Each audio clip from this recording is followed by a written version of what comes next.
என் லைஃப்பில் இந்த மாதிரி ஒரு பெயின்ஃபுல்லான ஒரு சுச்சுவேஷனை நான் ஃபேஸ் பண்ணதே கிடையாது.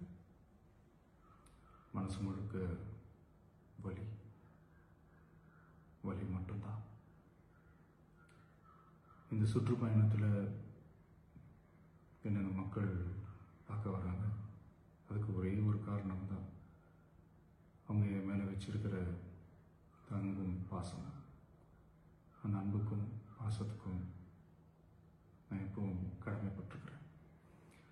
அதனால தான் இந்த சுற்றுப்பயணத்தில் மற்ற எல்லா விஷயங்களையும் தாண்டி மக்களுடைய சேஃப்டி, அதில் எந்த காம்ப்ரமைஸும் பண்ணிடக்கூடாதுன்றதுக்காக தான் அது என் மனசில் ரொம்ப ஆழமாக இருக்கும் அந்த எண்ணம். அதனால தான் இந்த அரசியல் காரணங்கள் எல்லாத்தையும் தவிர்த்துட்டு ஒதுக்கி வச்சுட்டு மக்களுடைய சேஃப்டி மட்டும் மைண்டில் வச்சுக்கிட்டு அதுக்கான இடங்களை சூஸ் பண்ணுறது, அதுக்கான இடங்களை பார்த்து பெர்மிஷன் கேட்குறது, போலீஸ் டிபார்ட்மெண்ட்டில் அதை ரிக்வெஸ்ட் பண்ணி கேட்போம். ஆனால் நடக்கக்கூடாதது நடந்துருச்சு. நானும் மனுஷன் தானே. அந்த நேரத்தில் அத்தனை பேர் பாதிக்கப்பட்டு இருக்கும்போது எப்படி அந்த ஊரை விட்டுட்டு என்னால் கிளம்பி வர முடியும்? நான் திரும்ப அங்கே போகணும்னு இருந்துச்சுன்னா அதை ஒரு காரணம் காட்டி அங்கே வேறு சில பதட்டமான சுச்சுவேஷன்ஸ், வேறு சில அசம்பாவிதங்கள் அந்த மாதிரி எதுவும் நடந்துடக்கூடாதுன்றதுக்காக தான் நான் அவாய்ட் பண்ணேன்.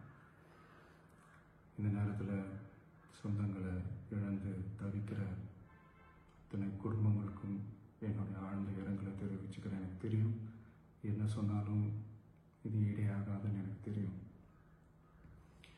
ஹாஸ்பிட்டலில் ட்ரீட் பண்ணிகிட்ருக்கிற எல்லாருமே சீக்கிரமாக க்யூர் ஆகி வரணுன்றது இந்த நேரத்தில் நான் வேண்டிக்கிறேன். கூடிய சீக்கிரமே உங்கள் எல்லாரையும் நான் சந்திக்கிறேன். இந்த நேரத்தில் எங்களுடைய வலிகளை, எங்களுடைய நிலைமையை புரிஞ்சுக்கிட்டு எங்களுக்காக பேசின அரசியல் கட்சிகளை சார்ந்த நண்பர்கள், தலைவர்கள் அனைவருக்கும் என்னுடைய நன்றியை தெரிவிச்சுக்கிறேன்.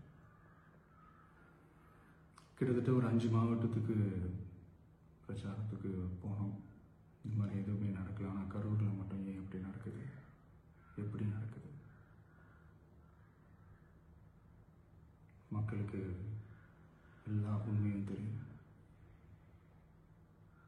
மக்கள் எல்லாத்தையும் பார்த்துக்கிட்டு இருக்கிறாங்க.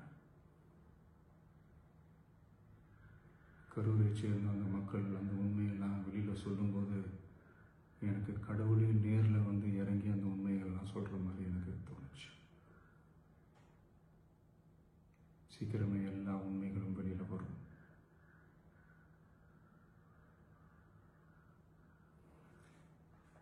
எங்களுக்கு தரப்பட்ட இடத்துல நாங்கள் போய் அந்த ஸ்பாட்டில் நின்று நாங்கள் பேசிட்டு வந்தோம். அதை தாண்டி எந்த தவறும் எங்கள் சைடில் நாங்கள் எதுவுமே செய்யலை. பட் இருந்தாலும் எங்கள் கட்சியை சேர்ந்த நிர்வாகிகள், தோழர்கள் மேலே எஃப்ஐஆர், அது மட்டும் இல்லை சோஷியல் மீடியாவை சேர்ந்த நண்பர்கள், தோழர்கள் அவங்க மேலே எஃப்ஐஆர்லாம் போட்டு இப்போ பிடிச்சிக்கிட்டு இருக்கிறாங்க.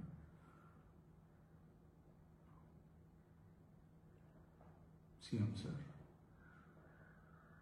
உங்களுக்கு ஏதாவது இந்த பழி வாங்கணும் அப்படின்ற எண்ணம் ஏதாவது இருந்துச்சுன்னா என்ன வேணாலும் பண்ணுங்க. அவங்க மேலே கை வைக்காதீங்க. நான் ஒன்று வீட்டில் இருப்பேன், இல்லை நான் ஆஃபீஸில் இருப்பேன்.